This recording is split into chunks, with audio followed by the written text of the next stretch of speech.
하나님의 말씀은 사도행전 16장을 봅시다. 사도행전 16장 6절에서 15절까지만 제가 읽겠습니다. 성령이 아시아에서 말씀을 전하지 못하게 하시거늘 그들이 부르기아와 갈라디아 땅으로 다녀가 무시아 앞에 이르러 비두니아로 가고자 애쓰되 예수의 영이 허락하지 아니하시는지라.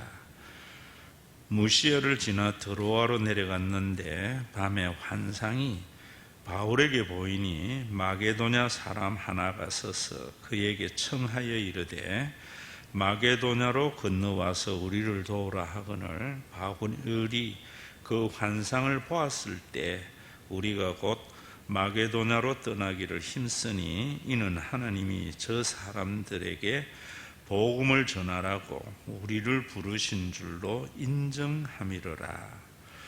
우리가 드로아에서 배로 떠나 사모 드라게로 직행하여 이를 이튿날 네아폴리로 가고 거기서 빌립보에 이르니 이는 마게도냐 지방의 첫 성이요 또 바울의 로마의 식민지라. 이 성에서 수일을 유하다가 안식일에 우리가 기도할 곳이 있을까 하여 문밖 강가에 나가 거기 앉아서 모인 여자들에게 말하는데 두아디라시에 있는 자색 옷감 장사로서 하나님을 섬기는 루디아라 하는 한 여자가 말을 듣고 있을 때 주께서 그 마음을 열어 바울의 말을 따르게 하신지라.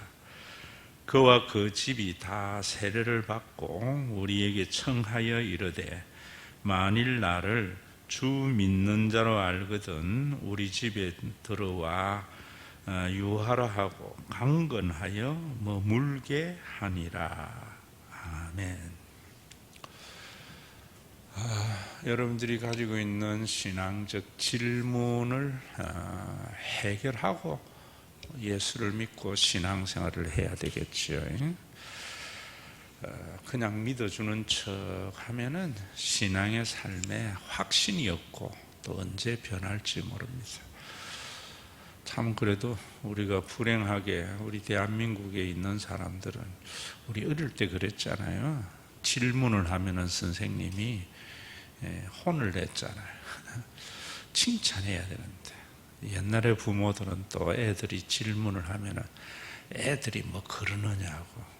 요즘은 애들이 질문을 하면은 어떻게 그런 생각을 하냐 이래주니까 바르게 크잖아요.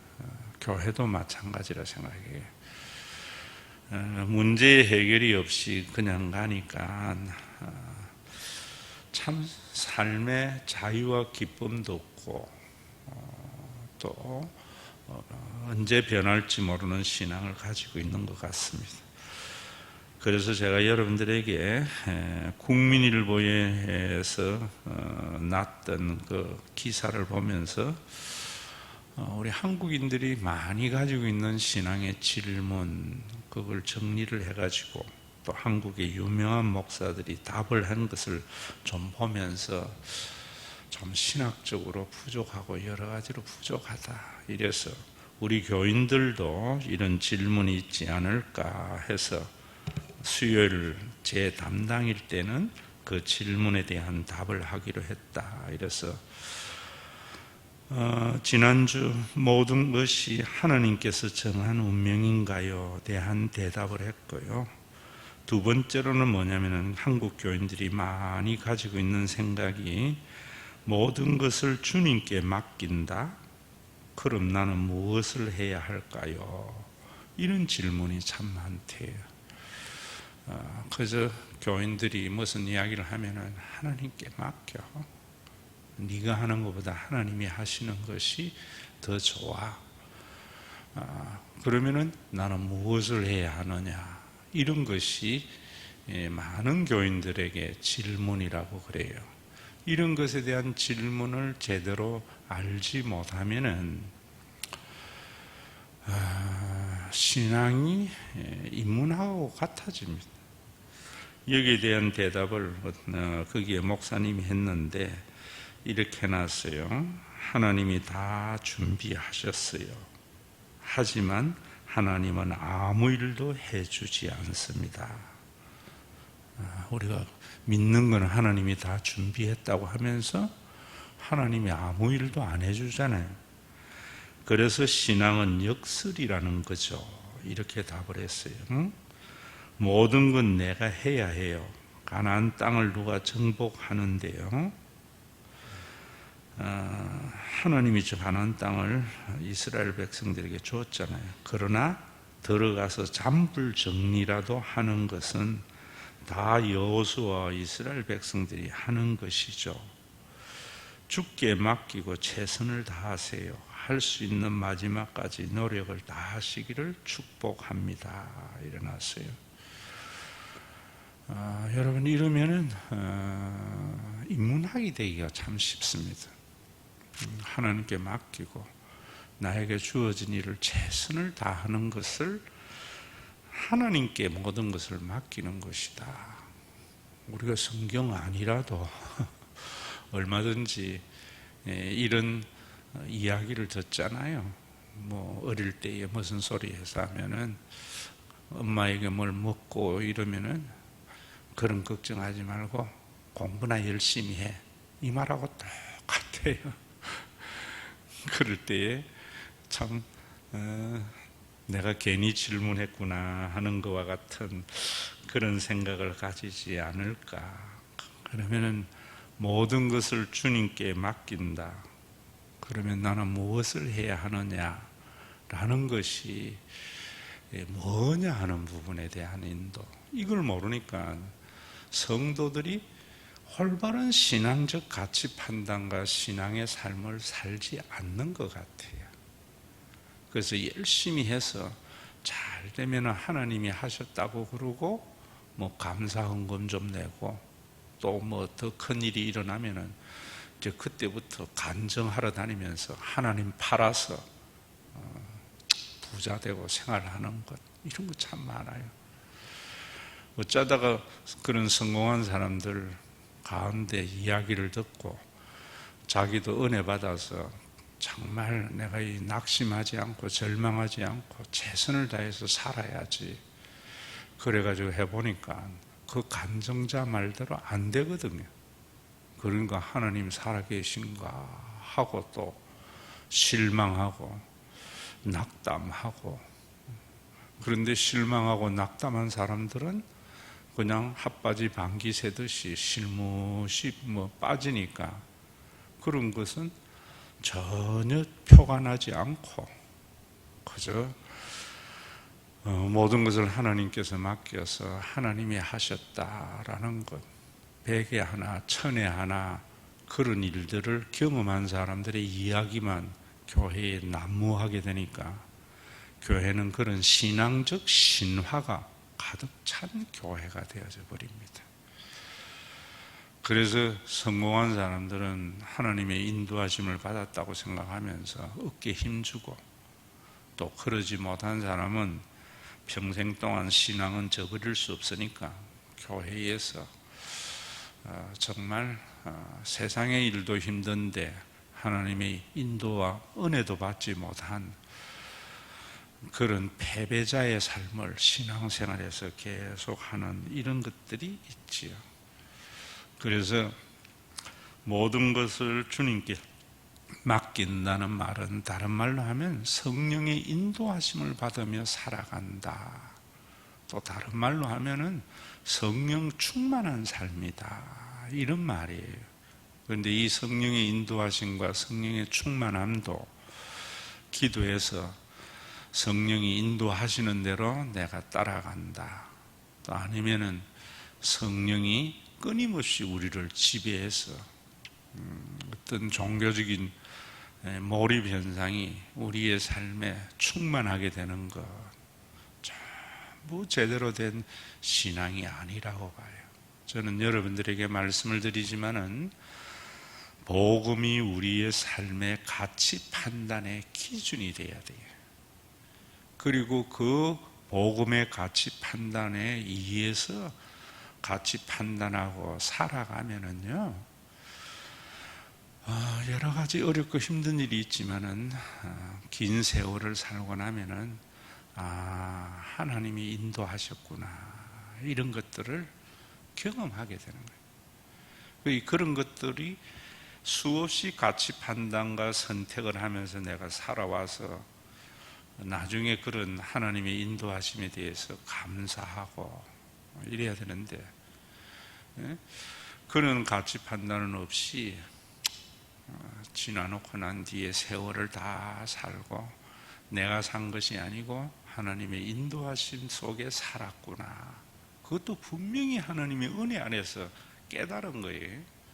그런데 그 과정의 삶에서는 전혀 하나님의 인도하심에 대한 가치 판단이 없기 때문에 많은 방황도 있고, 또 신앙인으로서의 올바른 삶을 살지 못하기 때문에 자유함도 없고 누림도 없고, 또 이런 사람들로 교회에 가득 차 있으면은 교회가 굉장히 시끄러워요.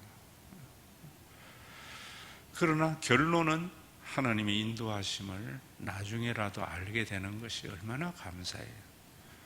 제가 여러분들에게 말씀을 드리지만은, 부모님이 살아생전에 부모님의 말씀의 의도를 알고 그 말씀에 의한 가치 판단과 삶을 살아가면은 그 인생이 얼마나 참 행복하고 좋은 인생이 됩니까?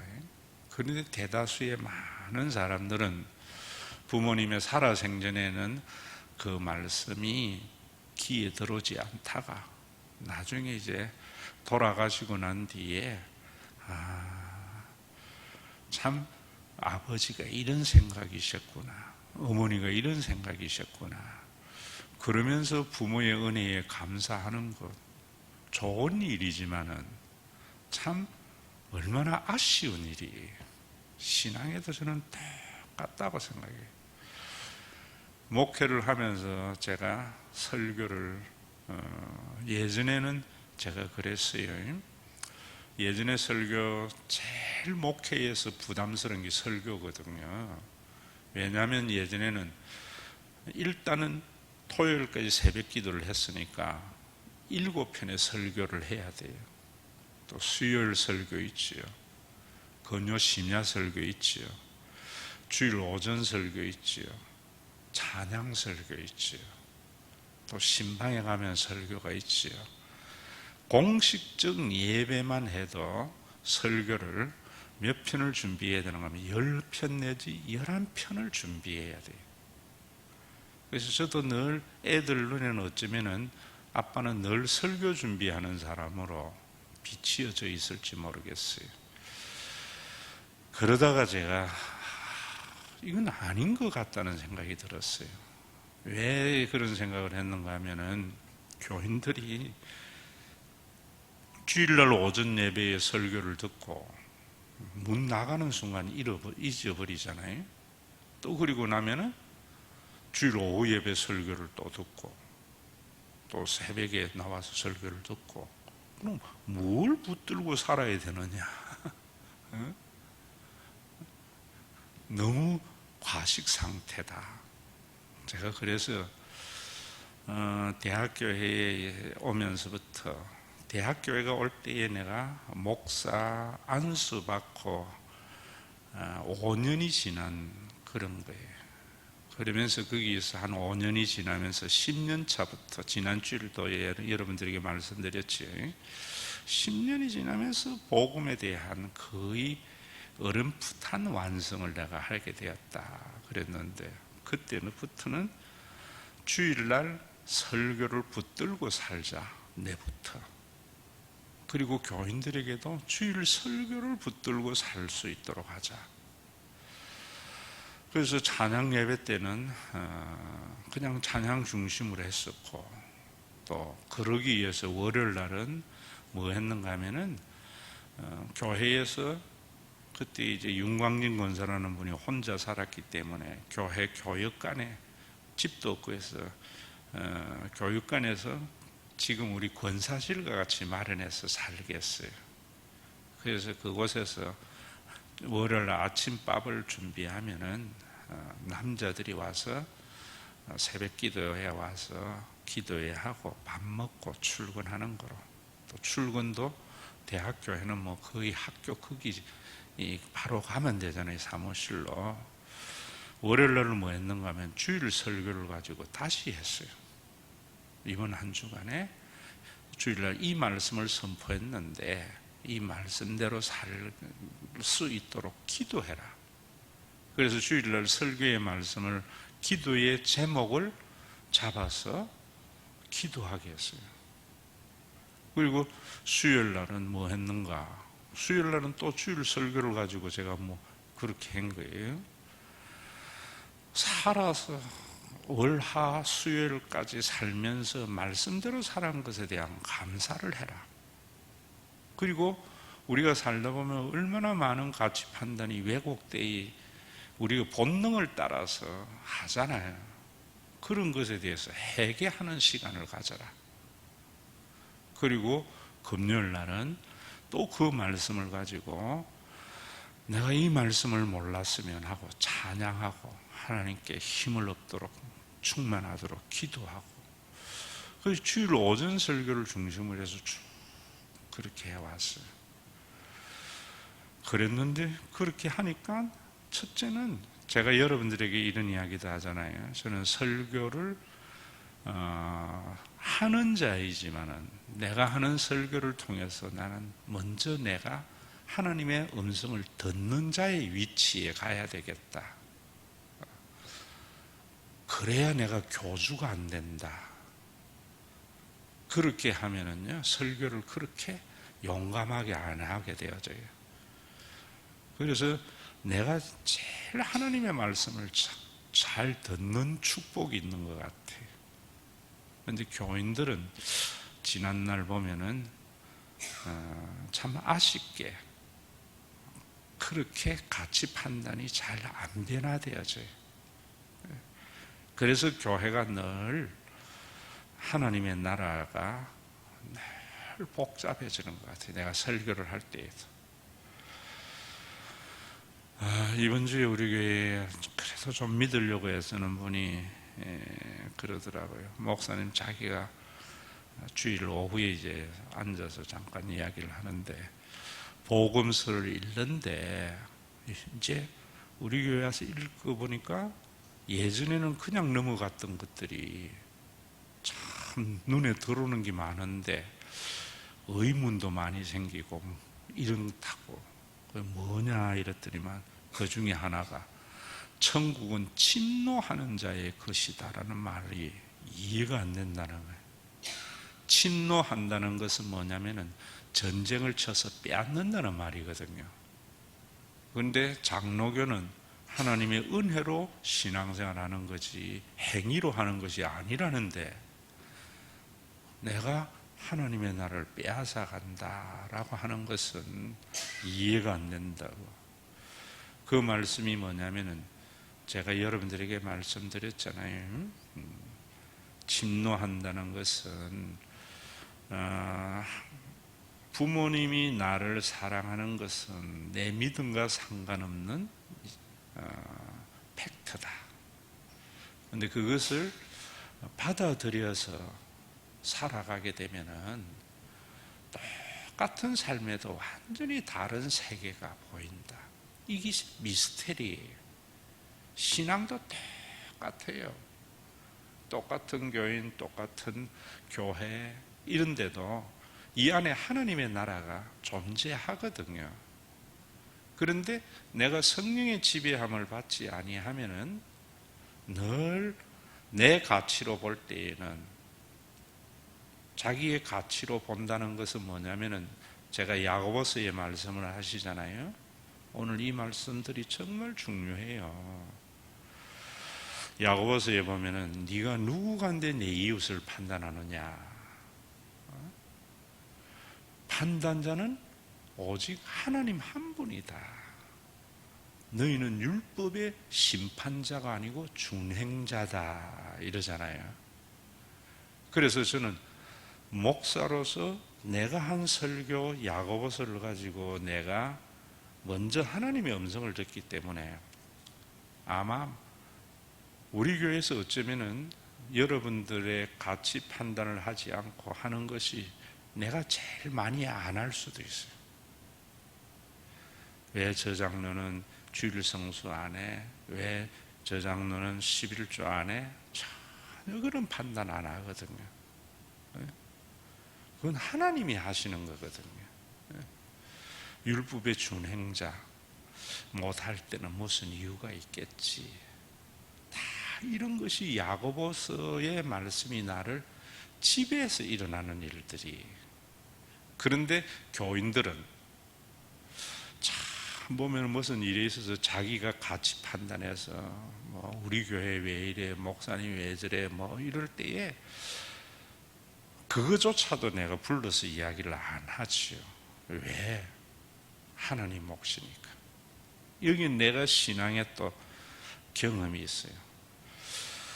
제가 처음 담임 됐을 때에는 얼마나 사람들이 나이 37살이니까 혈기방장하잖아요. 그래서 참 안타깝죠. 세상에서 이래 사는.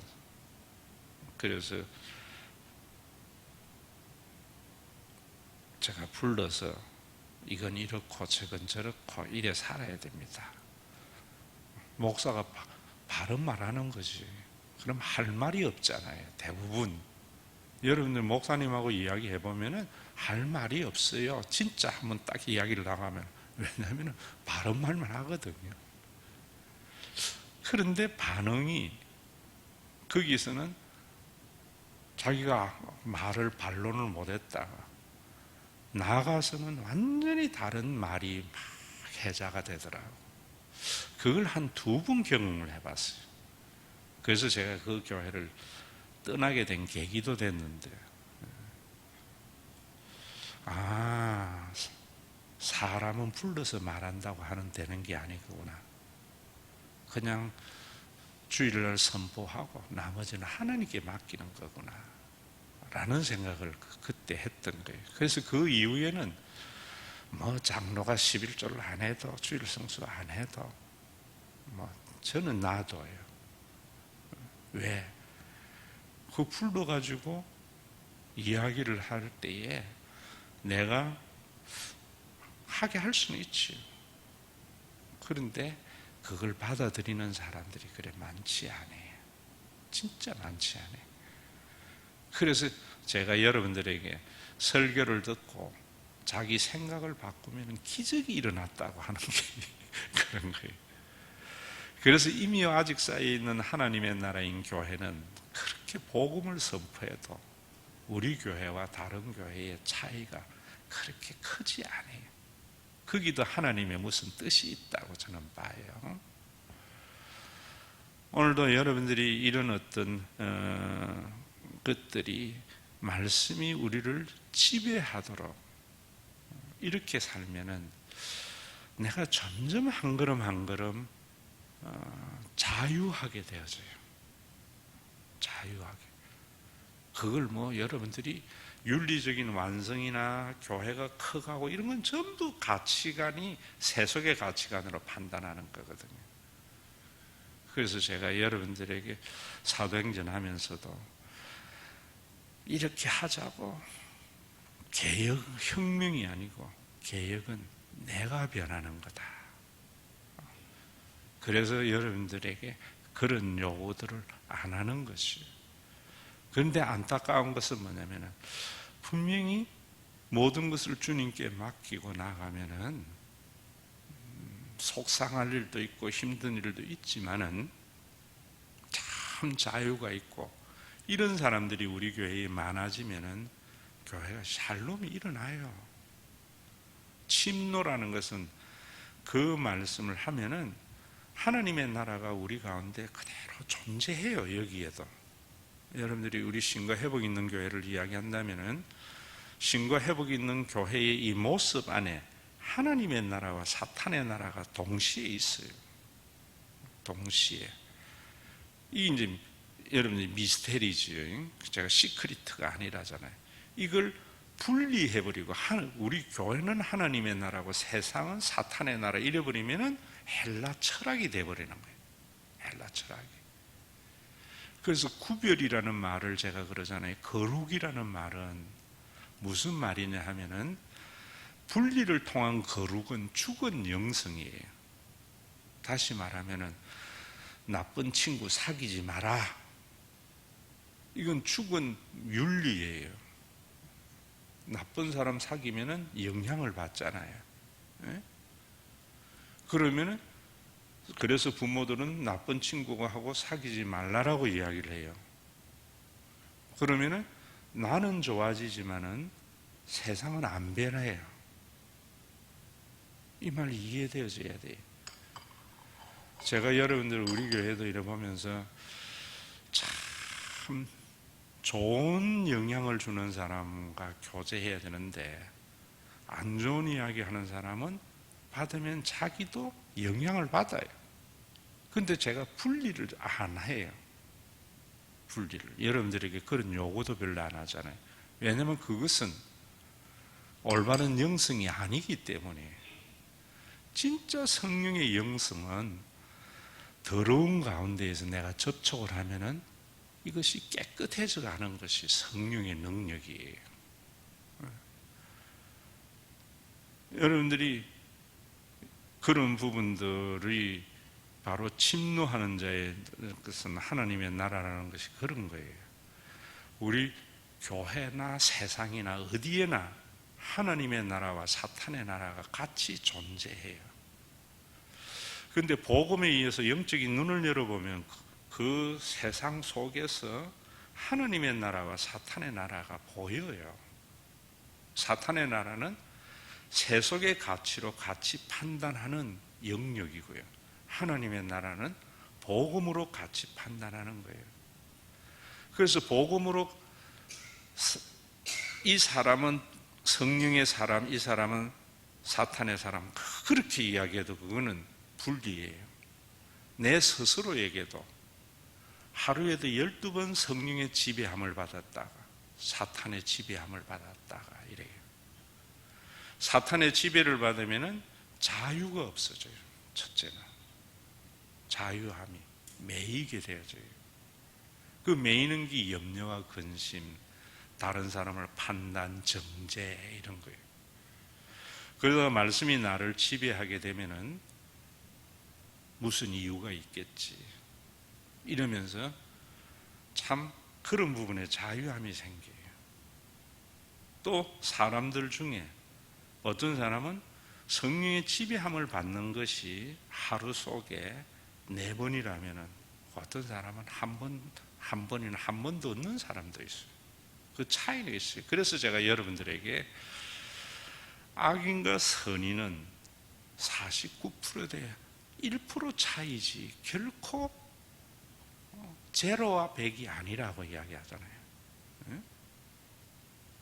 그 말도 굉장한 깨달음이에요. 세상에 있는 사람들은 나쁜 놈은 다 나쁘고 좋은 사람은 다 좋은 줄 아는데 성령의 지배함으로써 로마서 3장이 나를 지배할 때에 모든 사람이 죄를 범하였으며 하나님의 영광에 이르지 못하는 말씀이 나를 지배할 때에 선한 사람도 많은 악까지 나쁜 생각하다가 마지막에 하나 좋은 생각하는 거고요. 악한 사람은 많은 악까지 나쁜 생각하다가 좋은 생각하다가 한 가지 그 나쁜 생각하는 거예요. 그런데 그것이 자기를 지배하는 거거든요. 그런데 우리는 전부 잃어버린다고. 이건 기독교의 영성이 아니에요. 성령의 여러분 거룩이라는 말은 그런 말이에요. 그래서 지난주일도 그런 교회를 사랑하는 하나님, 성경 전체를 보면서 이런 게 보이면 얼마나 감사한지 몰라요. 똑같은 대상 앞에도. 그래서 하나님의 나라 교회에서 여러분들에게 제가 자꾸 가치 판단이나 이런 것들이 많아질 때 우리 교회는 점점 하나님의 나라가 침략해 들어가는 거예요. 이 세상 속에서 이런 것들이 신앙생활이고 영성이에요. 뭐 방언 받고 이런 게 아니라 말입니다. 그러려면 가장 중요한 것이 성령의 인도하심을 받는 건데, 어떻게 인도하심을 받으며 사는가? 그렇게 살아도 여러분, 성령의 매일 그 성령 충만함은 ing 진행형이거든요. 매일 그렇게 지배함을 받아서 평생을 살아도 맨 마지막에 내가 한 게 없고 하나님의 은혜이구나 라는 생각을 하게 되어져요. 거듭난 사람. 그런데 매일 그런 지배를 받지 아니하고 자기 생각대로 늘 살아와도 하나님 앞에서 구원받은 사람은 죽을 때 인생을 돌아보면서 내가 산 게 아니구나 라는 고백을 똑같이 해요.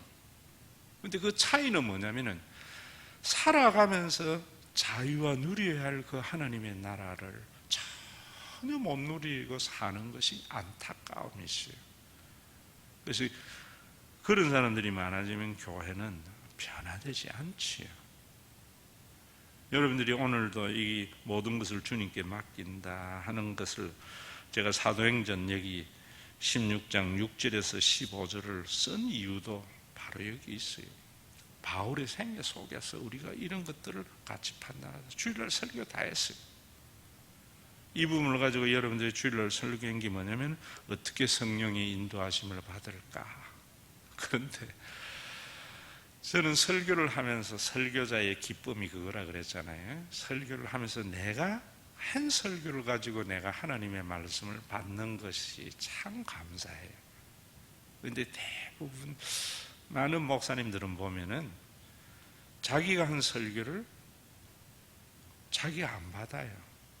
남들에게 비판, 교인에게 비판하고 판단하고 그러면은요, 권위가 생겨요.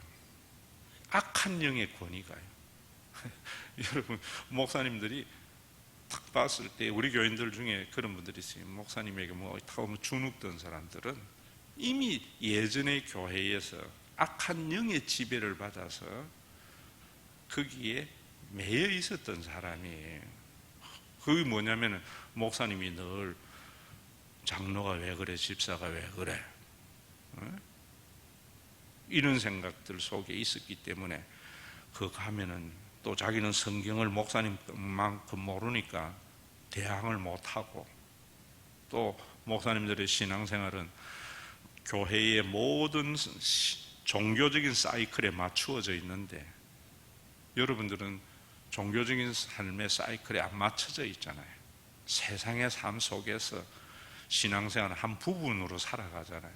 그러니까 절대로 발벗고 쫓아가도 목사님만큼 종교생활을 할 수 없는 상황이라고. 그러니까 기가 죽는 거지.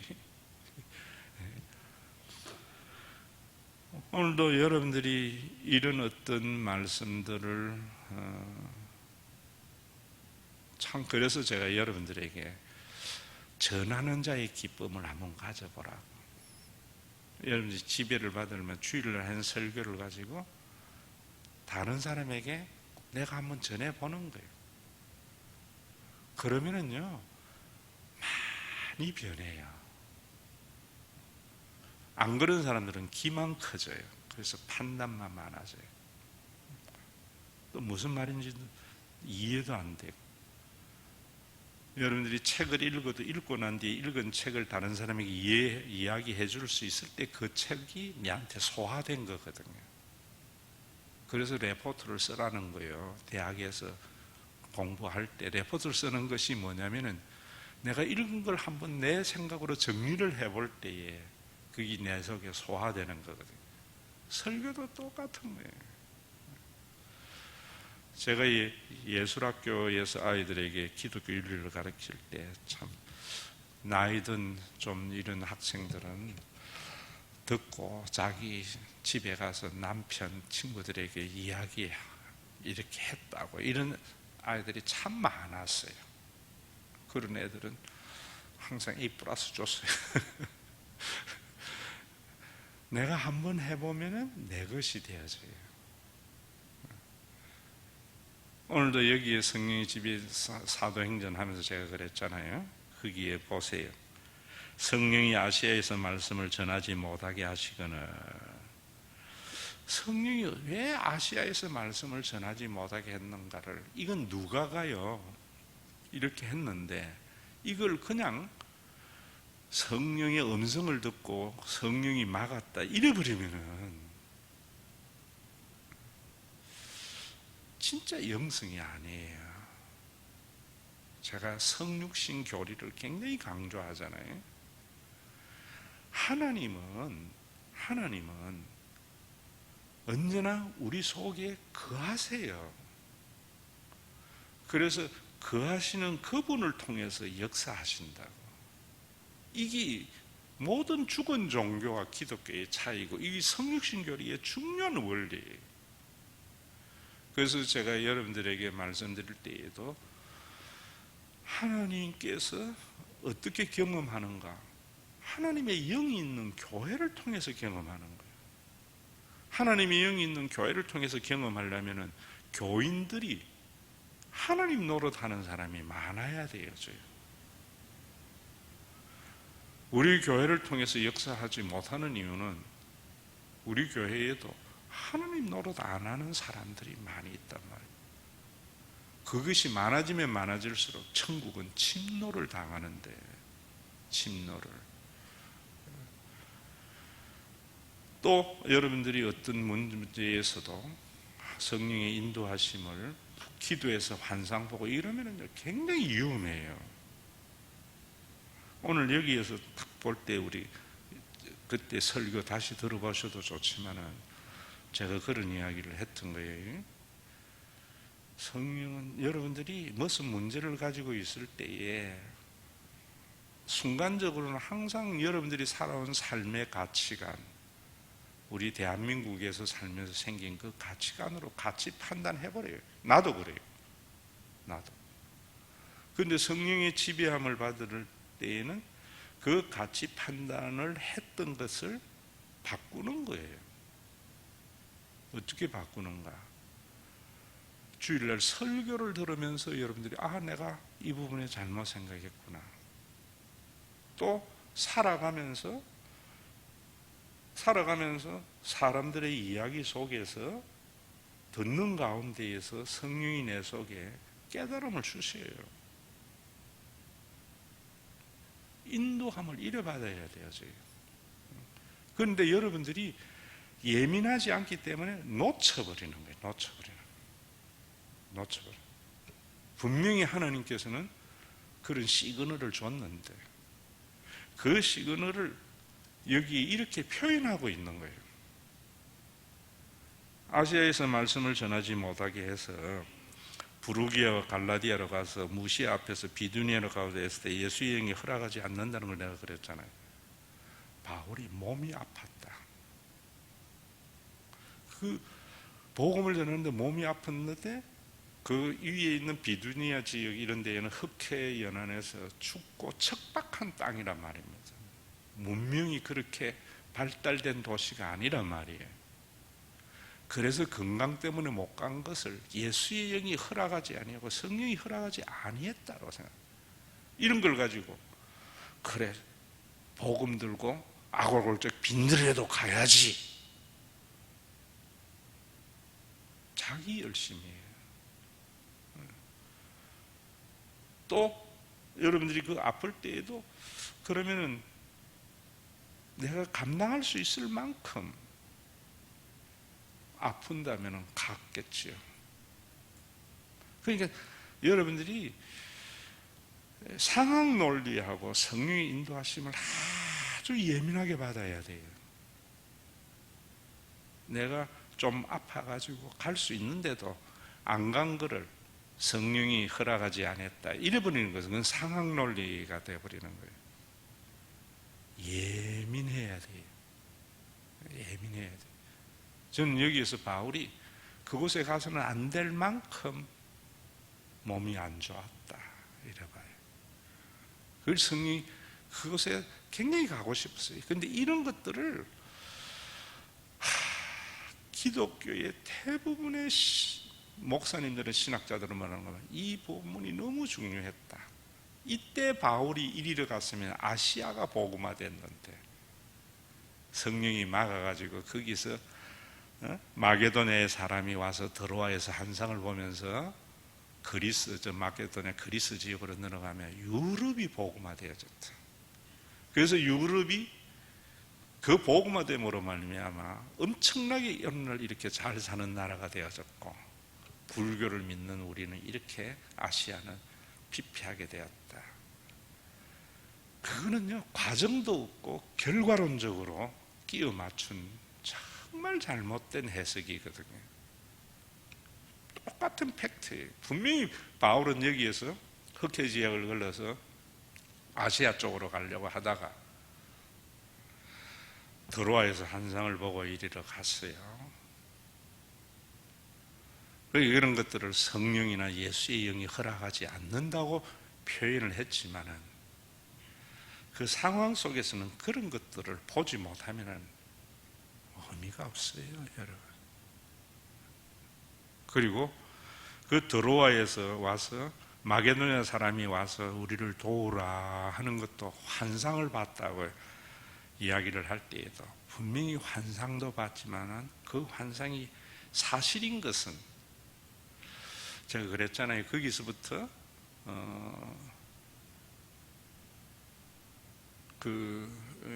1인칭 복수로 바뀐다고 했잖아요.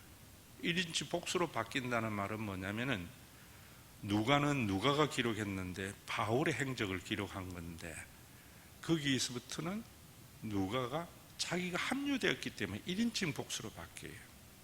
그럼 이 누가는 언제 바울의 일행에게 갔느냐? 이 드로아에서 마게도냐 사람이 의사였거든요. 와가지고 바울을 만나면서 이 마게도냐에 와서 도와주면 좋겠다. 당연히 의사였기 때문에 누가는 바울이 몸 아픈 걸 돌봤을 거 아니에요. 그걸 보면서 바울이 그 환상과 그 현실을 보면서 넘어간 거예요. 마게도냐에. 하나님이 인도하시면 굉장히 구체적인 거예요. 이런 것들이 없으면 머물러 있어야 돼요. 머물러 있어요. 저도 우리 교회에서 여러분 여러 가지 비전을 하지만은 하나님이 허락하지 아니할 때에 머물러 있잖아요. 40년을 바라보면서 내가 죽고 없을 때인지도 모르겠지만은 그걸 내가 한다고 이야기를 해버리면 자기 의가 되는 거예요. 여러분, 이런 것들이 조심스럽게 여러분들에게 이야기를 좀 해야 되지만은 좀 왜 교회의 중직자들이 다 이런 가치 판단을 내서 모범을 보여야 되고 교인들에게 협력을 하게 해야 돼요.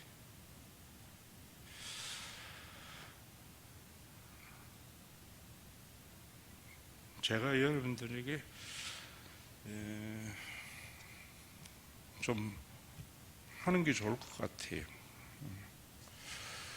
16년 5월 11일 날 나훔 두 번째 나훔을 할 때에 제가 이래 들었는데,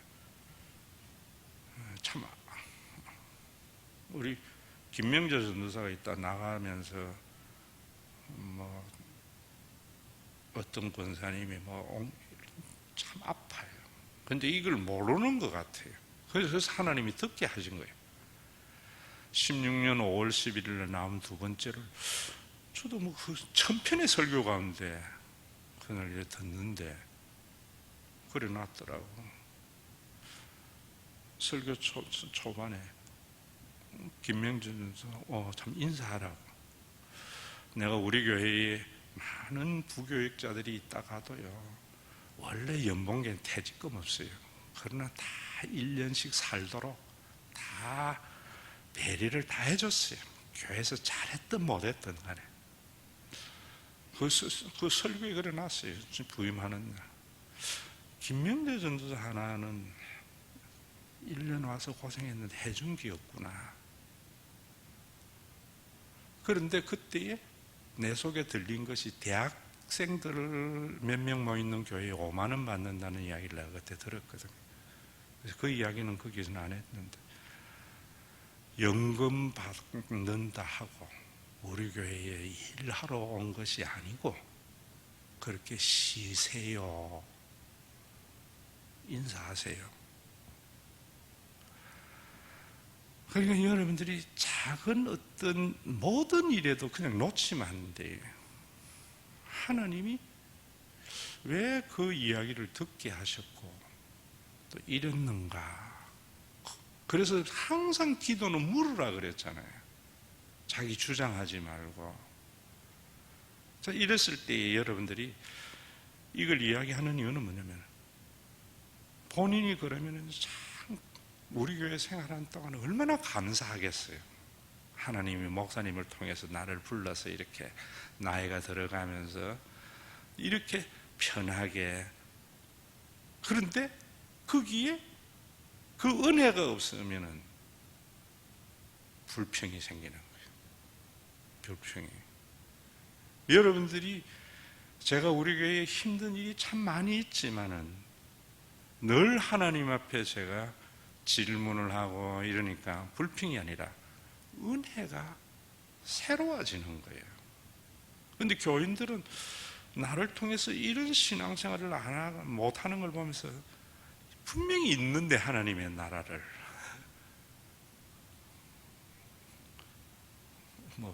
코미디는 이야기, 어떤 선전하면서 그랬지요. 전호식품 있긴 있는데 말은 못 해주겠고 해도 못 알아듣고. 그래서 자신의 인생이 참, 여러분 자기 인생에 참 감사하는 것이 있어야 되는데, 그거 떨어져서 원망하고 불평하고 이러면 결과가 다 안 좋게 나오잖아요. 다 안 좋게. 오늘도 여러분들이 여기에 인도하심을 받았다, 내가 뭘 하느냐 이런 게 중요한 게 아니에요.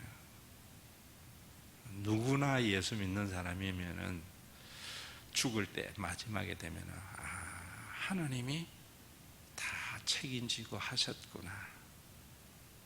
그런데 이런 삶을 살지 않은 사람들은 어떻게 하면, 그런데 내가 대도 안 한 일을 가지고 아둥바둥 힘쓰다가 세월 낭비했구나, 이런 사람 참 많아요.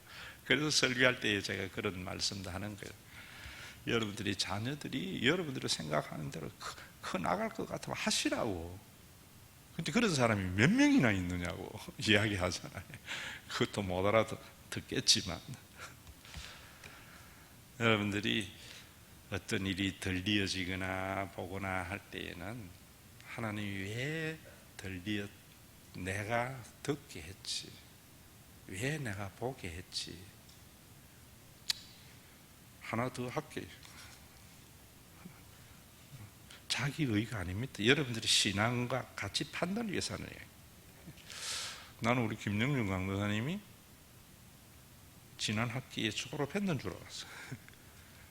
그런데 우리를 누가 나보고 뭔가 학교 갔다고 하더라고. 나 묻도 안 했는데. 졸업 안 했나? 넘어갈 수 있어요. 넘어갈 수 있어요. 응? 왜 듣겠지? 하나님 듣게 하는 이유 뭐 있어요? 책값 주라는 거나 등록금 주라는 거지. 다 줬으면 싶은데 요즘 재정이 그 전주에 보니까 마이너스 90만 원인가 이렇더라고. 그래서 휴일 지나고 난 뒤에 그래서 좀 주자 이랬을 때, 자 여러분, 김영준 강도사님이 참 감사하구나 이러면은 힘들어도 우리 교회에서 교육 생활이 참 기쁨이 있어요. 왜 이거밖에 안 줘? 이러면은 원망과 불평이 생겨요. 여러분들이 이런 거 알도록 제가 이야기하는 거예요. 저는 부교육자 시절에 교회에서 등록금 받아본 적이 없어요. 근데 석사과정, 박사과정은 설립자가 다 난 안 할래 했는데 억지로 하라고 뭐 이래가지고 한 번도 안 내고 그냥 다 했어요. 우리 애들 교회에서 학자금 받아본 적 없어요. 그러니까 하나님께서 또 나중에 2000년도에 내가 국가유공자 됐는데 국가유공자 돼서 다 학비 면제시켜 주셔서 참 감사해요.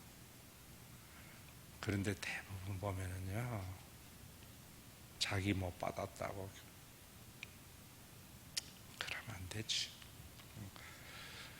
여러분들이 살면서 내가 누리지 못한 것, 자녀들은 누리며 사는 것을 즐거움으로 사는 부모의 마음, 그런 것들 때문에 모든 것이 하나님이 인도하셨다 이러는 건데, 하나님이 모든 걸 인도하는데 하나님은 내가 열심히 통해서 일을 하는 걸 통해서 하신다 이래버리면 인문학이죠.